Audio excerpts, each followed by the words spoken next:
ஒரு காடு, நல்ல மரம்லாம் செழிச்சு இருந்தது. அப்படிப்பட்ட காட்டில் ஒரு சாது இருந்தார். அவர் எப்படின்னா, எப்பவும் ஒரு மரத்தடியில் உட்காந்துருப்பார். ஏன்னா அவருடைய இருப்பிடமே அதுதான். அவர் என்ன பண்ணுவார், 3 கல் வச்சுருந்தார். செங்கல் மாதிரி இருக்கும், ஆனால் அதை விட கொஞ்சம் பெருசாக இருக்கும். எதுக்கு அந்த 3 கல்லுன்னா, அதுதான் அவருடைய படுக்கை. அதாவது தூங்குறப்ப ஒரு கல்லை தலைக்கு கீழே வச்சுக்குவார், இன்னொரு கல்லை இடுப்புக்கு கீழே வச்சுக்குவார், இன்னொரு கல்லை காலுக்கு கீழே வச்சுக்குவார். உடம்பை ஒரு அப்படியே ஒரு தகட்டால் மூடிக்குவார், அப்படியே தூங்கி போடுவார்.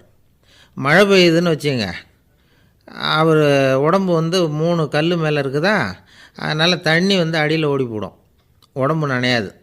மேலே தகடு இருக்கிறதுனால மழையும் உடம்புல படாது. அவர் தூக்கமும் கெடாது, நிம்மதியாக தூங்குவார். பகலில் அந்த 3 கல்லையும் ஒரு சேர ஒரு அடுப்பு மாதிரி வச்சு அது மேலே உட்காந்துக்குவார். அதனால் பாம்பு பூச்சி எதுவும் அவரை தொந்தரவு பண்ணுறதில்ல. அது பாட்டுக்கு நகர்ந்து போயிடும். அவர் பாட்டுக்கு நிம்மதியாக இருப்பார். யாராவது எதையாவது கொண்டுகிட்டு கொடுத்தா அதை வாங்கி சாப்பிடுவார், அவ்வளவுதான். ஒரு நாள் அந்த நாட்டு அரசன் காட்டுக்கு வேட்டையாட வந்தான். அந்த வழியாக வந்தப்போ இந்த சாது படுத்துருக்கிறத பார்த்தான், பரிதாபப்பட்டான். ஐயோ பாவம், இவர் இப்படி இந்த கல் மேலே உடம்பை வச்சுக்கிட்டு தூங்குறாரே, என்ன பாடுபடுவார்.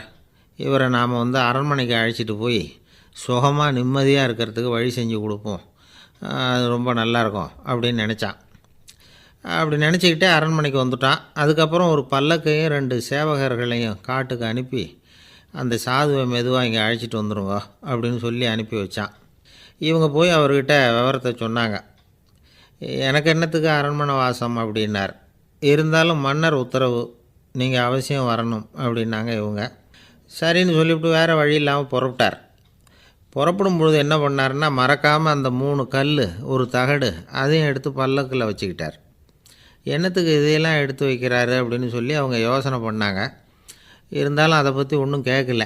பேசாமல் அவரை அழைச்சிட்டு போய் அரண்மனையில் விட்டுட்டாங்க.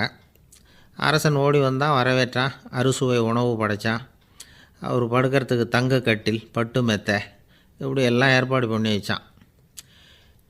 இங்கே படுத்து ஓய்வு எடுத்துங்க அப்படின்னு சொல்லிவிட்டு அவன் பாட்டு போயிட்டான். மறுநாள் காலையில் பார்க்குறான், சாது படுத்துருக்கிறார். எப்படி தெரியுமா, அந்த பட்டு மெத்தை மேலே 3 கல்லையும் வச்சு வழக்கம் போலவே அது மேலே படுத்துருக்கிறார். அதுக்கு மேலே தகடு. அரசன் பார்த்துட்டு அதிர்ச்சி ஆகிட்டான். என்ன சுவாமி இப்படி அப்படின்னா, சாது சொன்னார், எனக்கு தேவையும் இல்லை குறையும் இல்லை, எல்லா இடத்துலையும் எனக்கு ஒரே மகிழ்ச்சி தான் அப்படின்னார். மகிழ்ச்சிங்கிறது தங்க கட்டிலேயோ பட்டு மெத்தையிலையோ இல்லை, அது மனசில் இருக்கிற ஒரு விஷயம். உண்மையான மகிழ்ச்சிக்கு வழி மனப்பக்குவம் அப்படிங்கிறது அந்த அரசனுக்கு புரிஞ்சுதான். இந்த காலத்தில் ஒரு சாமியார், அவரை தேடி ஒரு சீடன் வந்தான். என்னாச்சு தெரியுமா, சுவாமி எனக்கு நிம்மதி வேணும், அதுக்கு என்ன வழின்னு கேட்டான். சாமியார் நிமிர்ந்து பார்த்தார். அப்புறம் சொன்னார், நீ ஏகப்பட்ட பேர்கிட்ட கடன் வாங்கியிருக்கிற, அதையெல்லாம் திருப்பி கொடுத்தா தான் உனக்கு நிம்மதி கிடைக்கும்னார். இவனுக்கு ஆச்சரியம். அது எப்படி சாமி, அவ்வளவு கரெக்டாக நான் கடன் வாங்கினதை கண்டுபிடிச்சிங்க அப்படின்னா. உனக்கு கடன் கொடுத்து சாமியாராக போனதே நான் தான்ப்பா, அதனால தான் இந்த கதிக்கு வந்தேன். என்கிட்டயே நிம்மதிக்கு வழி கேட்குறிய, அதுதான்டா வேதனை அப்படின்னாராம் அவர். ஒரு குரு, இளம் சீடர்கள் எதிரில் உட்காந்துருக்கிறாங்க. குரு பாடம் நடத்திக்கிட்டு இருக்கிறார். சீடர்களுக்கு ஒரு ஆசை, அதாவது ஒரு முக்கியமான மந்திரத்தை நம்ம குருநாதர்கிட்ட இருந்து கற்றுக்கணும் அப்படிங்கிறது அவங்க ஆசை. அது என்ன மந்திரம்னா, இறந்தவரை உயிர்ப்பிக்கக்கூடிய புனித மந்திரம், அதாவது செத்தவங்களுக்கு மீண்டும் உயிர் உண்டாக்குகிற மந்திரம். குருவே தயவு பண்ணி அந்த மந்திரத்தை எங்களுக்கு உபதேசிக்கணும் அப்படின்னு கேட்டாங்க. அது ரொம்ப ஆபத்தானது, அது என்னத்துக்கு உங்களுக்கு வேண்டாமேன்னாராம் குரு. எங்களுடைய நம்பிக்கை உறுதிப்படுறதுக்காகத்தான் கேட்குறோம், வேற ஒன்றும் இல்லை அப்படின்னாங்களாம் சீடர்கள். பக்குவப்படாத அறிவுங்கிறது ரொம்ப ஆபத்தானது அப்படின்னாராம் குரு. இது சீடர்களுக்கு புரியல. அது எப்படிங்க பக்குவப்படாத அறிவு ஆபத்தானதுன்னு சொல்கிறீங்க, அப்படின்னா என்ன அப்படின்னு கேட்டிருக்காங்க சீடர்கள். குரு அதுக்கு விளக்கம் கொடுத்தாராம். அந்த மந்திரத்தை எப்போ பயன்படுத்தணுங்கிறது முக்கியம். அதை அறியக்கூடிய ஞானம் ஏற்படுகிற வரைக்கும் அதை தெரிஞ்சுக்காமல் இருக்கிறது தான் நல்லது, இல்லைன்னா ஆபத்துன்னாராம். ஆனால் அந்த சீடர்கள் அதை கேட்குற மாதிரி இல்லை, ரொம்ப பிடிவாதம் பண்ண ஆரம்பிச்சுட்டாங்க. சரி வாங்க சொல்கிறேன்னார் குரு. எல்லோரும் வந்தாங்க. அந்த புனித மந்திரத்தை அவங்களுக்கு ரகசியமாக உபதேசம் பண்ணார். உபதேசம் பண்ணிவிட்டு அவங்களுக்கு எச்சரிக்கையும் கொடுத்தார். இந்த மந்திரத்தை நல்லா ஆராய்ச்சி பார்த்ததுக்கு அப்புறம்தான் உச்சரிக்கணும். அவசரப்பட்டு எதுவும் செஞ்சிடக்கூடாது அப்படின்னு ஒரு தடவைக்கு பல தடவை எச்சரிக்கை கொடுத்தார். சரின்னு சொல்லிவிட்டு அவங்கெல்லாம் மந்திரத்தை கற்றுக்கிட்டு எழுந்திரிச்சு போயிட்டாங்க. ஒரு நாள் அந்த சீடர்கள் எல்லாம் மணற்பாங்கான இடத்துல அப்படியே நடந்து போயிட்டுருக்கிறாங்க. ஒரு பாலைவன பகுதி மாதிரி ஒரு இடம். அங்கே ஒரு இடத்துல எலும்புகள் குவியலாக கிடந்தது. உடனே இந்த சீடர்கள் முன்ன பின்ன யோசிக்காமல் தியானமும் பண்ணாமல் அந்த மந்திரத்தோட பயனை சோதித்து பார்க்கணும் அப்படின்னு நினச்சிக்கிட்டு அந்த மந்திரத்தை உச்சரிக்க ஆரம்பிச்சிட்டாங்க. அவ்வளோதான். உடனே என்னாச்சு தெரியுமா? அந்த எலும்புகள் எல்லாம் ஓநாய்களாக மாறி அவங்கள துரத்த ஆரம்பிச்சுட்டுது. சீடர்கள் எல்லாம் தலைதெறிக்க ஓட ஆரம்பிச்சிட்டாங்க. ஓநாய்களும் விடலை, அவங்கள துரத்தி பிடிச்சி கடித்து கொதற ஆரம்பிச்சுட்டுது. அப்போ தான் அந்த சீடர்களுக்கு குரு சொன்ன அறிவுரையோட அர்த்தம் புரிஞ்சுது.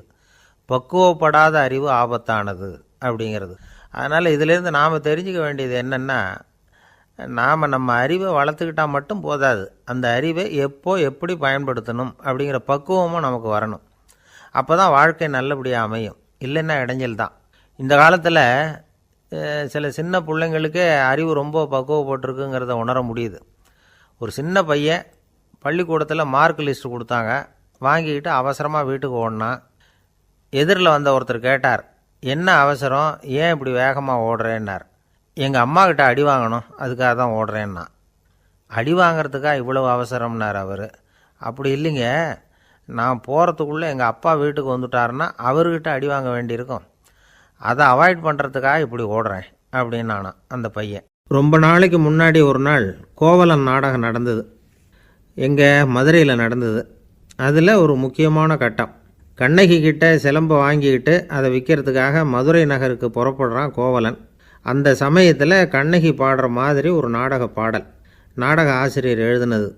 அது என்ன பாட்டுன்னா, மா பாவியோர் கூடி வாழும் மதுரைக்கு மன்னா போகாதீர் என்று அப்படின்னு ஆரம்பிக்கும் அந்த பாட்டு. இதுதான் அந்த பாட்டு. இதை கண்ணகி மேடையில் பாடின உடனே கூட்டத்தில் சலசலப்பு. நம்ம ஊர்லேயே நமக்கு முன்னாடியே நின்றுக்கிட்டு மா பாவியோர் கூடி வாழும் மதுரை அப்படின்னு சொல்கிறாங்களே, என்ன தைரியம் அப்படின்னு எல்லாம் குழப்பம் பண்ண ஆரம்பிச்சிட்டாங்க. மக்கள் சத்தம் போட ஆரம்பிச்சிட்டாங்க. எதிர்ப்பு குரல் அது பாட்டுக்கு வர வர அதிகமாக போட்டுது. கொண்டுக்கிட்டு வா அந்த நாடக ஆசிரியரை, எழுதுனது யார் அப்படின்னு ஒரே சத்தம், கூச்சல். வேறு வழி இல்லை. மெதுவாக மேடைக்கு வந்தார் அந்த நாடக ஆசிரியர். 4 பக்கத்திலிருந்தும் கேள்வி கணைகள். மக்களை பார்த்து கொஞ்சம் அமைதியாக இருங்கோ அப்படின்னு சொல்லிவிட்டு தன்னுடைய விளக்கத்தை சொல்ல ஆரம்பித்தார் அந்த நாடக ஆசிரியர். மா அப்படின்னு சொன்னால் திருமகளாகிய லட்சுமி அப்படின்னு அர்த்தம். பா அப்படின்னா கலைமகளாகிய சரஸ்வதி. வி அப்படின்னா மலைமகளாகிய பார்வதி. மா பாவியோர் அப்படின்னா திருமகளும் கலைமகளும் மலைமகளும், இவங்க மூவரும் அப்படின்னு அர்த்தம். இந்த 3 பேரும் வாழ்கின்ற மதுரை புனிதம் நிறைந்தது, சகல செல்வங்களும் நிறைஞ்சது. அப்படிப்பட்ட ஊரில் நான் அணிந்து கொள்ளும் இந்த சாதாரண சிலம்பை யார் வாங்கிக்குவாங்க அப்படிங்கிற எண்ணத்தோடு தான் கண்ணகி அப்படி சொல்கிறா. அதை நினச்சி தான் நான் எழுதினேன். ஆகவே மதுரையை ரொம்ப சிரமப்படுத்தணும், ரொம்ப மோசமாக எழுதணும் அப்படிங்கிற எண்ணம்லாம் எனக்கு கிடையாது. பெருமைப்படுத்தணும்னு நினச்சி தான் அப்படி எழுதினேன் அப்படின்னு விளக்கம் கொடுத்தாராம். இந்த விளக்கத்தை கேட்டதும் எல்லாரும் ரொம்ப சமாதானம் ஆகிட்டாங்களாம். இப்படி விளக்கம் கொடுத்த அந்த நாடக ஆசிரியர் யார் தெரியுமா? அவர் தான் தமிழ் நாடக உலகின் முதல் ஆசான் சங்கரதாஸ் சுவாமிகள். அவருக்கு நகைச்சுவை உணர்வும் அதிகம். 1920ஆம் ஆண்டு திருநெல்வேலியில் அவர் தங்கியிருக்கிறார் நாடகம் நடத்துறதுக்காக.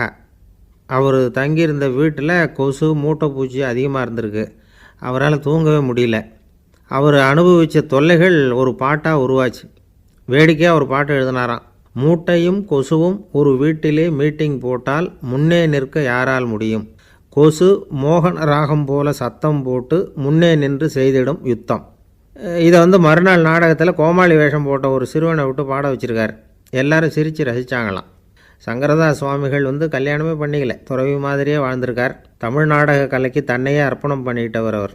1922 நவம்பர் மாதத்தில் ஒரு நாள் புதுச்சேரியில் அவர் வாழ்க்கை முடிஞ்சுது. அப்போ அவருக்கு வயசு 55. சங்கரதாஸ் சுவாமிகள் நாடக ஆசிரியர் மட்டும் இல்லை, மேடை நாடக இயக்குனர், தயாரிப்பாளர், அவரே ஒரு சிறந்த நடிகர். ஒரு தடவை சாவித்திரி நாடகத்தில் இவர் யமதர்மனாக வேஷம் போட்டு நடிச்சிருக்கிறார். நாடகம் பார்த்துக்கிட்டு இருந்த கருவுற்ற ஒரு பெண்மணிக்கு பயத்தினால அங்கேயே குழந்தை பிறந்துட்டு தான். அந்த நிகழ்ச்சிக்கு அப்புறம் இவர் இந்த வேஷம் போடுறப்போலாம் ஜனங்களுக்கு முன்கூட்டியே எச்சரிக்கை கொடுக்க ஆரம்பிச்சிருவாராம். அதாவது அப்படி யாராவது பயப்படுறவங்க இருந்தால் கொஞ்சம் கண்ணை மூடுவீங்க அல்லது எழுந்திரிச்சு போடுங்கன்னு. நடிப்புன்னா அப்படிலாம் இருக்கணும். இந்த காலத்தில் நடிகர் ஒருத்தர் சொன்னார், சார் நான் இந்த நாடகத்தில் நடிக்கிறப்போ முகத்தில் நவரசங்களையும் காட்டி நடித்தேன், உணர்ச்சிகளை எல்லாம் நல்லா காட்டி நடித்தேன். அப்படி இருந்தும் ஜனங்கள் வந்து கல் எடுத்து மேடையில் வீசிவிட்டாங்க சார் அப்படின்னார். நாடகத்தில் உங்களுக்கு என்ன வேஷம் அப்படின்னு கேட்டாங்க. அது செத்து கிடக்கிற பணமாக நடித்தேன் சார் அப்படின்னார். என்னுடைய நண்பர் ஒருத்தர், அவருக்கு ஜாதகத்தில் நம்பிக்கை உண்டு. அவரே ஜோசியமெல்லாம் பார்ப்பார்.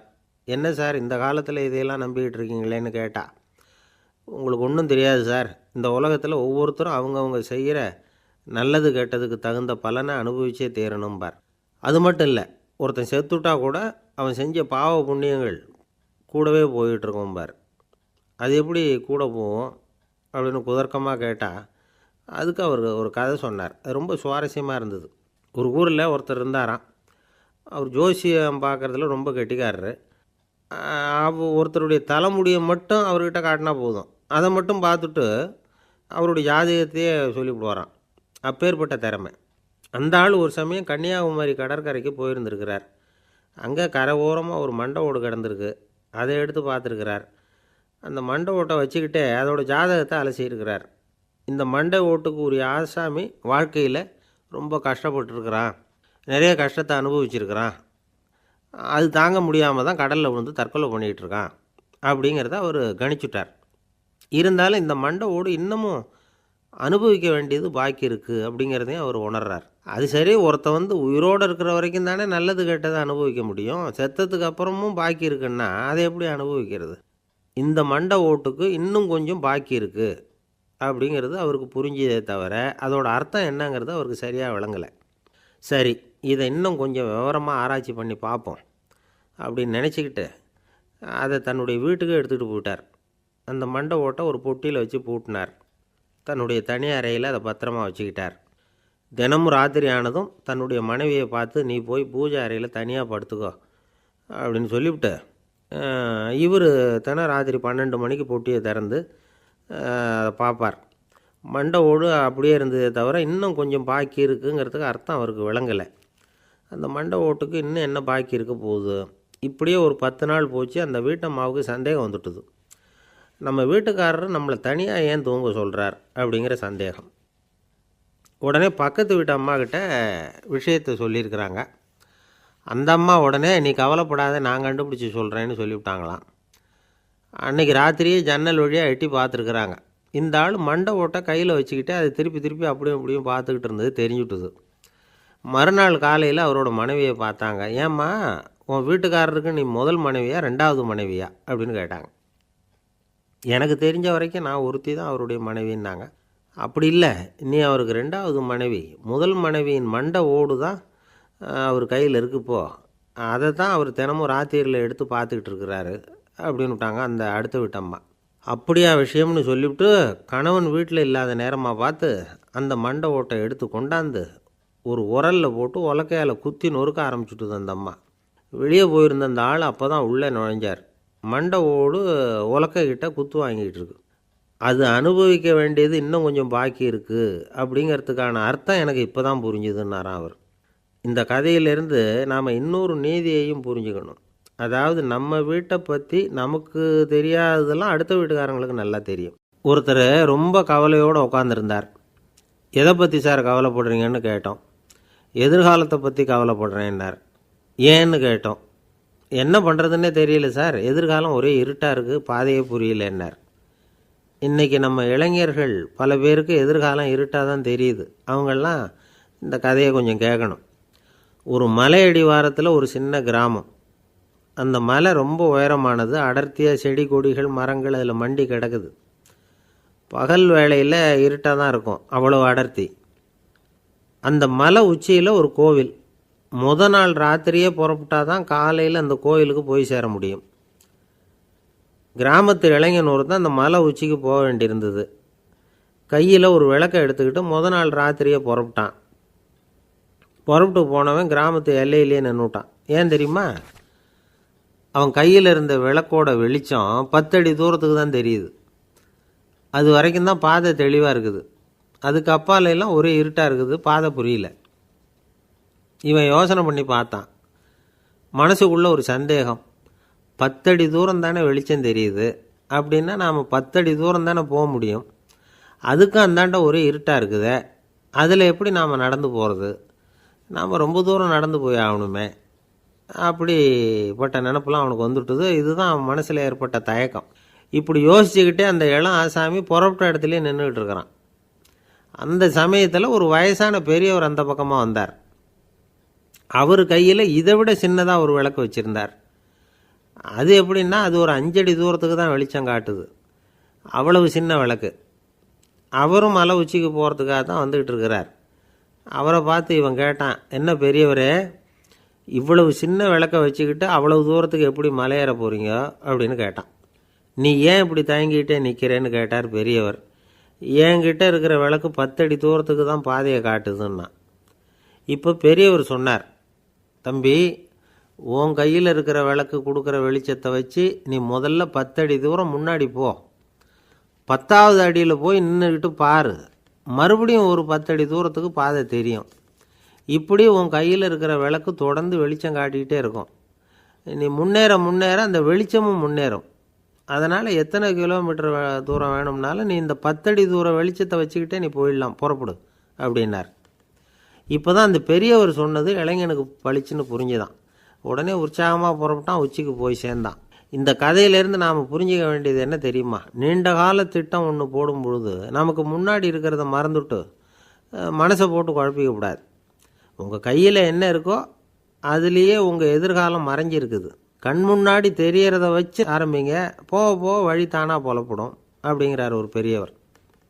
பெரிய பயணங்களையெல்லாம் இப்படி தான் நடத்த வேண்டியிருக்கும். ஒவ்வொரு அடியாக எடுத்து வச்சா ஓடி போய் சேர்ந்து விடலாம்.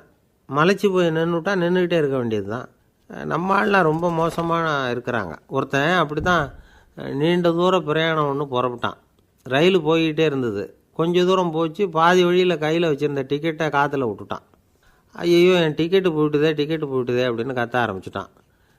பக்கத்தில் இருந்த பெரியவர் அவனை பார்த்து பரிதாபப்பட்டு, கவலைப்படாத தம்பி, போனால் போகுது, வேறு டிக்கெட் வாங்கிக்கலாம் அப்படின்னு ஆறுதல் சொன்னார். அதுக்கு அவன் சொல்கிறான், சார், நான் அதுக்காக அழலை, அந்த டிக்கெட்டு கிடைச்சா தானே நான் எந்த ஊருக்கு போகணுங்கிறது எனக்கு தெரியும் அப்படிங்கிறான். ஒரு ஊரில் ஒரு ஆள் இருந்தான். அவனுக்கு ஒரே ஒரு மகள். அவளை நல்ல இடத்துல கட்டி கொடுக்கணும்னு ஆசைப்பட்டான். அதுக்காக மாப்பிள்ளை தேடிகிட்டு இருந்தான். அவன் கொஞ்சம் வசதியான ஆள், அதனால் நிறைய பேர் வந்தாங்க. இருந்தாலும் ஒரு நல்ல குணமுள்ள மாப்பிள்ளையாக இருக்கணும் அவன் எதிர்பார்த்தான். அப்படி இருக்கணும்னு தொடர்ந்து முயற்சி பண்ணான். கடைசியாக ஒரு 3 பேர் கிடைச்சாங்க. அந்த 3 பேரில் யாரை தேர்ந்தெடுக்கிறது? இதுதான் அவனுக்கு வந்த குழப்பம். இந்த நிலைமையில் ஒரு பெரியவரை தேடி போனான். அவர்கிட்ட தன்னுடைய பிரச்சனையை சொன்னான். அவர் கொஞ்சம் யோசனை பண்ணார். அதுக்கப்புறம் 3 பேரையும் கூப்பிட்டார். இதை பாருங்கப்பா, உங்கள் 3 பேருக்கும் 3 மாத கால அவகாசம் தர்றேன். நீங்கள் இப்போ போகலாம்.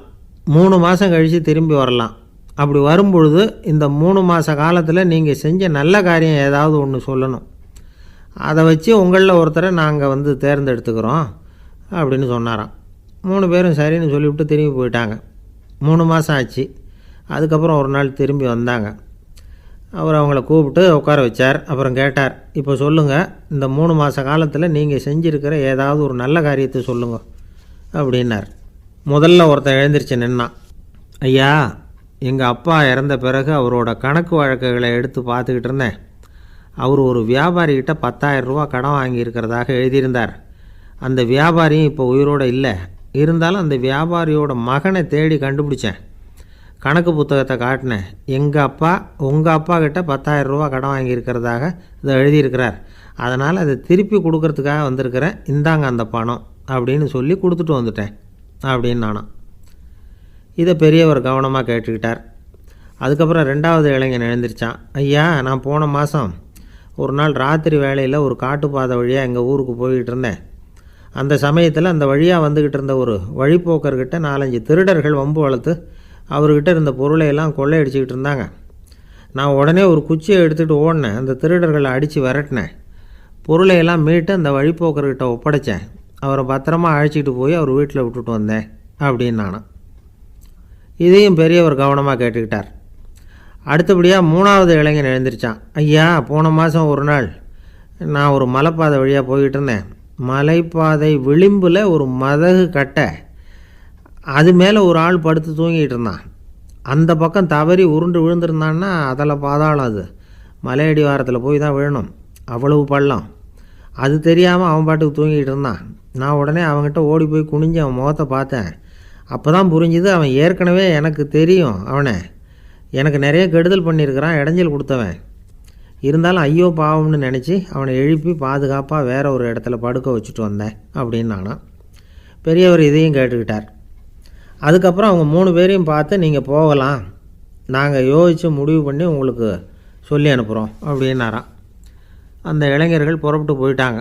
அதுக்கப்புறம் அந்த பெண்ணோட அப்பாவை பார்த்து சொன்னார், இந்த 3 பேருமே நல்ல பிள்ளைங்க தான், அதில் ஒன்றும் சந்தேகம் இல்லை.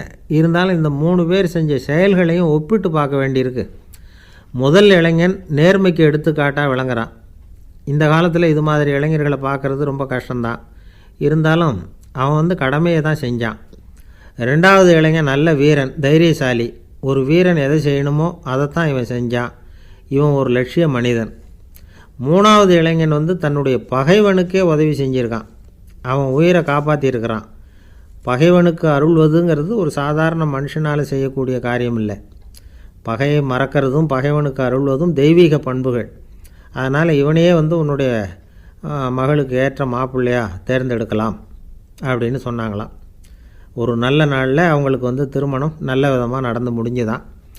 இது சுவாமி சின்மயானந்தர் சொல்லியிருக்கிற ஒரு கதை. இதிலேருந்து நாம் புரிந்து கொள்ள வேண்டிய ஒரு கருத்து, நமக்கு கெடுதல் பண்ணவங்களுக்கும் நாம் நல்லது செய்யணும். ஆனால் நடைமுறையில் அப்படி நம்மளால் செய்ய முடியறதில்ல. அதுதான் சிக்கல்.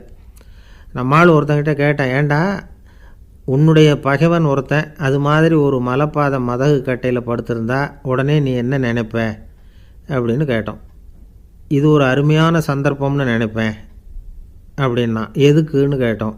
அவனை அந்த பக்கமாக உருட்டி கீழே தள்ளுறதுக்கு அப்படின்னா. ஒரு காடு, அங்கே புத்தர் அவர் பாட்டுக்கு நடந்து போய்கிட்டே இருக்கிறார். அவருக்கு பின்னாடி ஒரு குரங்கு, அதுவும் தொடர்ந்து வந்துக்கிட்டே இருக்குது. புத்தர் திரும்பி பார்த்தார். குரங்கு அப்படியே குதித்து உயர எழும்பி ஒரு கிளையில் போய் உக்காந்துது. ஏன் இப்படி பண்ணுறேன்னு கேட்டார் புத்தர்.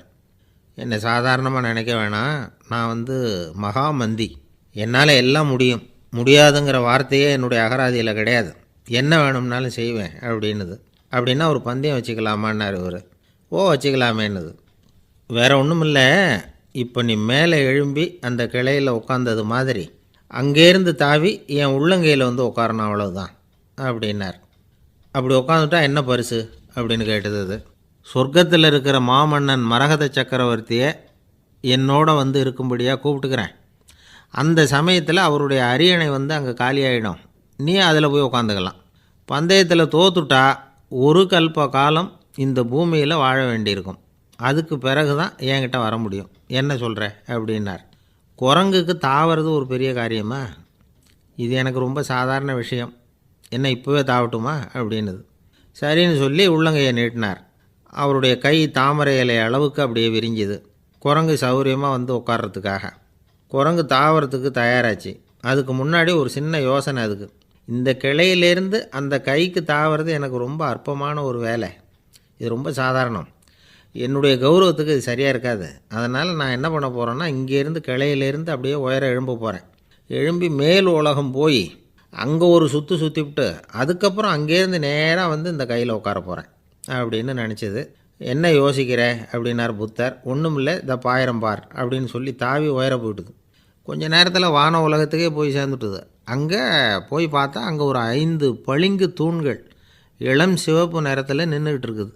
குரங்கு நினச்சிக்கிட்டது, புத்தர்கிட்ட போய் இந்த பளிங்கு தூண்களை பார்த்தோம்னு சொன்னால் அப்படியே திகைச்சு போயிடுவார், இந்த தூணில் ஏதாவது அடையாளம் செஞ்சுட்டு போகணும் அப்படின்னு அந்த இடத்துல மிதந்துக்கிட்டே நினச்சிது. உடனே ஒரு தூணில் எழுதிச்சு. என்ன எழுதிச்சுன்னா, ஒரு மகா ஞானி இங்கே வந்துட்டு போகிறார் அப்படின்னு எழுதிச்சு. எழுதிவிட்டு அப்படியே கீழே தாவி புத்தரோட உள்ளங்கையில் உட்காந்துது. எப்படி பார்த்தீங்களா என்னுடைய வேலை? வான உலகத்துக்கே போய் அங்கே இருக்கிற 5 பளிங்கு தூண்களை பார்த்துட்டு அதில் நான் வந்த விவரத்தை எழுதி வச்சுட்டு அதுக்கப்புறம் இங்கே வந்திருக்கிறேன் அப்படின்னுது ரொம்ப பெருமையாக. அப்படியா அப்படின்னார் புத்தர். ஆமாம், சந்தேகமாக இருந்தால் வாங்க அழைச்சிட்டு போய் காட்டுறேன் அப்படின்னுது அந்த குரங்கு. அதுக்கு தேவையில்லை, அப்படியே கொஞ்சம் கீழே குனிஞ்சு பார்த்து தெரியும் அப்படின்னார் புத்தர். அங்கே பார்த்தா புத்தரோட உள்ளங்கை தெரிஞ்சுது. நல்லா உத்து பார்த்துது. அவரோட ஒரு விரலில் அது எழுதிய வாசகம் தெரிஞ்சுது. குரங்கு யோசனை பண்ணிச்சு, அப்படின்னா வானத்தில் நான் பார்த்தது புத்தரோட விரல்களா அப்படின்னு யோசிச்சுது. இதை புரிஞ்சுக்கிட்ட உடனே அந்த குரங்கோட கர்வம் அழிஞ்சு போச்சான். நம்ம மனசு தான் இந்த குரங்கு. மனம்ங்கிறதும் ஆணவங்கிறதும் ஒரு நாணயத்தின் 2 பக்கங்கள். மனம் உள்ளவரை ஆணவமும் இருக்கும். மனம் அழிஞ்சாதான் ஆணவம் அழியும். மனம் அழிய வேண்டும் அப்படின்னு பெரியவங்க சொல்கிறது இந்த அர்த்தத்தில் தான். நம்ம ஆளுங்க சவால் விடுறதெல்லாம் வேறு மாதிரி. ஒருத்தன் ஒரு வாய்க்காலை தாண்டுறேன்னு பந்தயம் கட்டி தாண்ட முடியாமல் வாய்க்காலில் விழுந்து காலை உடச்சிக்கிட்டு கட்டு போட்டுக்கிட்டு வந்தான். ஏன்டா அப்படின்னு கேட்டாங்க. நான் பந்தயம் கட்டின நேரம் சரியில்லை அப்படின்னா. எப்படிறான்னு கேட்டிருக்காங்க. வாய்க்காலில் தண்ணி இருக்கிற நேரமாக பார்த்து பந்தயம் கட்டியிருக்கணும் அப்படின்னானா. ஒரு அம்மா, அவங்களுக்கு 35 வயசு இருக்கும். குடும்பத்தில் எந்த கஷ்டமும் இல்லை. இருந்தாலும் காரணம் இல்லாமல் பிள்ளைங்க பேரில் கோவப்படுறது, எரிஞ்சு விழுறது அவங்க வழக்கம். பிள்ளைங்க அழும். உடனே அவங்க மனசும் சங்கடப்படும். இன்னொரு அம்மா, நல்ல வேலையில் இருக்கிறவங்க, வாரத்துக்கு ஒரு தடவையாவது தலைவலி வந்துடும். இவங்களுக்கெல்லாம் உடம்புல எந்த கோளாறும் இல்லை, மனசு மட்டும் சரியாக இருக்காது. தூக்க மாத்திரை கையில் வச்சுருப்பாங்க. 30-35 வயசுடைய பெண்களுக்கு சர்வசாதாரணமாக காணப்படுகிற மனக்கோளாறு இது. இதுக்கு பேர் மனவாட்டம், டிப்ரெஷன், மனமடிவு அப்படின்னு சொல்லலாம். இந்த நோய்க்கு அறிகுறி என்ன தெரியுமா? மனசில் வருத்தமான உணர்வு இருக்கும். அடிக்கடி அழலாம் போல தோணும். முன்னால் எல்லாம் எந்தெந்த செயலில் ஆர்வம் இருந்ததோ அதெல்லாம் குறைஞ்சிரும், அல்லது சுத்தமாகவே ஆர்வம் இல்லாமல் போயிடும். சில பெண்கள் இளம் வயசில் பக்கத்தில் இருக்கிறவங்க கிட்ட கலகலப்பாக பேசுவாங்க. வீட்டை அலங்கரிக்கிறதுல ஆர்வம் இருக்கும். இப்போ அதிலெல்லாம் ஆர்வம் இல்லாமல் போயிடும். எந்த வேலை செஞ்சாலும் சீக்கிரம் களைப்பு அடைஞ்சுடுறது மாதிரி ஆகிடும். நமக்கு யாருமே உதவியாக இல்லை, நம்ம எல்லோரும் கை விட்டுட்டாங்க போல் இருக்குதே அப்படிங்கிற உணர்வுலாம் உண்டாகும். தன்னைத்தானே குறை சொல்லிக்குவாங்க. நாம் தப்பு பண்ணிவிட்டோம் போல் இருக்குதே அப்படின்னு தோணும். குற்றம் பண்ணிட்டதா நினச்சி கஷ்டப்படுவாங்க. பசி இருக்காது, தூக்கத்தில் தொந்தரவு இருக்கும். அடிக்கடி செத்து போடலாங்கிற உணர்வு வரும். தற்கொலை பண்ணிக்கலாங்கிற எண்ணம் உண்டாகும். சில பேர் தற்கொலை முயற்சியில் கூட ஈடுபடுவாங்க. சில பேருக்கு பலவிதமான உடல் வலிகள் இருக்கும், பலவீனம் இருக்கும், சீக்கிரமாக களைப்படைஞ்சு போடுவாங்க. இதெல்லாம் மனவாட்ட நோய்க்கான தன்மைகள். இந்த மனவாட்டம், அதாவது டிப்ரெஷனை 2 வகையாக பிரிக்கலாமா. ஒன்று தானாக உண்டாக்கிக்கிறது, இன்னொன்று எதிர் விளைவை உண்டு பண்ணுகிற அல்லது நரம்பு சம்பந்தப்பட்ட டிப்ரெஷன். தானாக உண்டாக்கிக்கிற மனவாட்ட நோய் இருக்குது பாருங்கள், அதுக்கு ஏதாவது சூழ்நிலை காரணமாக இருக்கலாம், அல்லது இல்லாமலும் போகலாம். மூளையில் டொப்பாமைன் அல்லது செரட்டோனின் இதோட அளவு குறையும் பொழுது இந்த டிப்ரெஷன் உண்டாகுது. இதுக்கு ஓரளவு பிறவி காரணங்கள் கூட இருக்கலாம். குடும்பத்தில் வேறு சிலருக்கும் வரலாம். பாதிக்கப்பட்ட பெண்ணை பார்க்குறதுக்கு பலவீனமாக தெரியும். கடுமையான குற்ற உணர்வு இருக்கும். தனியாக இருக்கிறதுக்கு ஆசைப்படுவாங்க. நடு ராத்திரியில் எழுந்திரிச்சு உட்காந்து கஷ்டப்பட்டுக்கிட்டு இருப்பாங்க. கொடூரமான முறையில் தற்கொலை பண்ணிக்க முயற்சி பண்ணுவாங்க. தீ வச்சுக்கிறது, அமிலத்தை குடிக்கிறது, தூக்கில் தொங்குறது. இப்படி தானாக வரவழைச்சிக்கிற மனவாட்ட நோய் மறையக்கூடிய நோய். ஒரு தடவை வந்தால் 3லேருந்து 6 மாதம் வரைக்கும் நீடிக்கும். இடைப்பட்ட காலங்களில் நோயாளி இயல்பாக இருப்பார். எதிர் விளைவை உண்டு பண்ணுகிற அல்லது நரம்பு சம்பந்தப்பட்ட மனவாட்ட நோய் எப்படின்னா, கணவன் மனைவி, மாமியார் மருமகள், இப்படிப்பட்ட உறவு முறை பிரச்சனைகள், தோல்விகள், எரிச்சல்கள், ஆஃபீஸு பிரச்சனை, இப்படிப்பட்ட சூழ்நிலையால் உண்டாகிறது. எல்லாத்துக்கும் மருந்து இருக்குது, மார்க்கம் இருக்குது, கவலைப்பட வேண்டியதில்லை, தைரியமாக இருக்கணும். உளவியல் மருத்துவம் இதுக்கு ரொம்ப உபயோகமாக இருக்கும். சில பெண்களை பாருங்கள், அவங்க எதுக்கும் அலட்டிக்கிறது இல்லை. ஒரு அம்மா அப்படி தான் தன்னுடைய கணவனை அழைச்சிக்கிட்டு ஒரு மனநோய் மருத்துவர்கிட்ட வந்தாங்க. டாக்டர், எங்கள் வீட்டுக்காரர் திடீர்னு ஒரு மாதிரி ஆயிட்டார், வித்தியாசமாக நடந்துக்கிறார். எப்படின்னா, இவர் தன்னையே ஒரு ஒட்டடை குச்சியாக நினச்சிக்கிட்டு இருக்கிறார். அப்படி நினச்சிக்கிட்டு தன்னுடைய தலையாலேயே வீட்டில் உள்ள ஒட்டடையெல்லாம் தொடச்சிக்கிட்டு இருக்கிறார் அப்படின்னாங்க. எவ்வளவு நாளாக அப்படி இருக்குதுன்னு கேட்டார் டாக்டர்.